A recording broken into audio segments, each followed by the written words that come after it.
Alors, d'après qu'on a déjà pris l'expression de la quantité de mouvement d'une particule et d'un système de particules dont P est égal à mv, qui est une relation vectorielle, maintenant on va continuer notre travail par cet objectif qui est de donner l'expression de la deuxième loi de Newton en fonction de la quantité de mouvement. Alors, on va chercher la relation entre la deuxième loi de Newton et la quantité de mouvement. Alors, on sait la deuxième loi de Newton est donnée par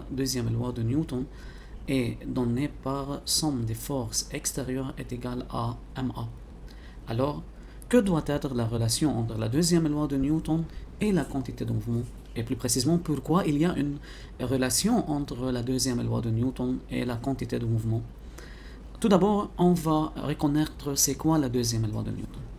La deuxième loi de Newton nous dit que si on a un objet de masse m, dans cet objet est soumis à des forces, par exemple F1, F2, F3, Fn force, F3, F4, F5, Fn force, alors la résultante des forces agissant sur M, c'est quoi la résultante des forces? C'est Fr, qui est la somme des forces, la somme vectorielle, F1, F2, F3, jusqu'à un nombre de forces, alors qui est donné sous la forme de somme des forces extérieures.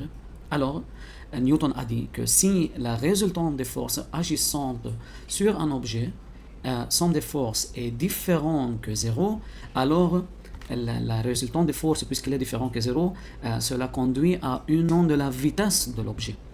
Alors, si l'objet est soumis à des forces dont la somme des forces est différente que 0, alors que sa vitesse varie, la vitesse varie telle que sa valeur ou bien sa direction. Et par suite, pourquoi un objet accélère ou bien décélère? Car la somme des forces agissant sur l'objet est différente que 0. Pourquoi il change la direction du mouvement? Car la somme des forces est différente que 0. Et par suite, la deuxième loi de Newton nous dit que lorsque la somme des forces extérieures agissantes sur un objet est différente que 0, alors cet objet va subir un changement de la vitesse. Alors, quelle est la relation maintenant entre la deuxième loi de Newton et la quantité de mouvement? Alors, si on a un objet de masse m et possède une vitesse v, alors il possède une quantité de mouvement mv. Et par suite, si v varie, la vitesse varie, et par suite, alors la quantité de mouvement aussi varie. Mais à quoi est due la variation de la vitesse? C'est d'après la deuxième loi de Newton, si la somme des forces extérieures différente que 0, alors que la vitesse varie. Et par suite, aussi P varie. Donc, il y a une relation entre la deuxième loi de Newton et la quantité de mouvement. C'est lorsque la somme des forces extérieures est différent que 0, il y a des forces agissantes. Alors dans cette partie, il est très important de connaître quelles sont les forces agissantes sur l'objet et comment on peut le représenter pour faire une projection correcte. Et si la somme des forces est différente que 0, alors cela conduit à une variation de la quantité de mouvement. Donc il y a une relation entre la somme des forces et la quantité de mouvement. C'est la deuxième loi de Newton. Mais que doit être, comme le titre, que doit être l'expression qui va donner une relation directe entre la somme des forces et la quantité de mouvement? On verra. Alors, quelle est la relation entre la deuxième loi de Newton et la quantité de mouvement? Alors, on rappelle, la deuxième loi de Newton, c'est somme des forces est égale à ma. Comme on connaît, c'est somme des forces est égale à ma. Et par suite, on sait que aussi que P est égal à ma, P est égal à mv. Alors, c'est mv, c'est ma. Mais quelle est la relation entre A et V? Alors, on va déterminer la relation entre la deuxième loi de Newton et la quantité de mouvement d'une façon mathématique.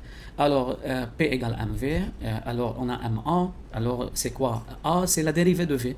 Alors, si on dérivons P par rapport au temps, dP sur dt, on obtient dmv sur dt. Et puisque m est une constante, on obtient que mdv sur dt, c'est quoi mdv sur dt? C'est quoi dv sur dt? C'est A. Alors c'est ma. Et par suite, on peut dire, puisque ma, somme de force égale à ma, et puisque ma c'est dp sur dt, alors soit f est égal à dp sur dt, ou bien on peut l'écrire sous cette forme delta p sur delta t. Alors, la somme des forces extérieures différente que 0, ça leur conduit à une variation de la quantité de mouvement. Alors dans ce chapitre, ou bien dans notre travail, c'est la relation de la deuxième loi de Newton. Au lieu d'écrire somme des forces égale à ma, alors on va l'écrire sous cette forme. Somme des forces est égale à dp sur dt est égal à delta p sur delta t. Ok, en bref. lorsqu'un objet est soumis à des forces dont la somme des forces est différente que 0, alors sa quantité de mouvement varie puisque la vitesse varie. C'est ce que va dire la deuxième loi de Newton, que le changement de quantité de mouvement est dû à la somme des forces extérieures agissant sur l'objet dont la somme est différente que 0. Alors يعني باختصار فينا نقول انه هلا ما عاد فينا نستعمل او ما بنستعمل، يعني مش ما عاد فينا، ما بنستعمل F égale ma. On peut l'écrire sous la forme F est égal à delta P sur delta T ou bien dP sur dt.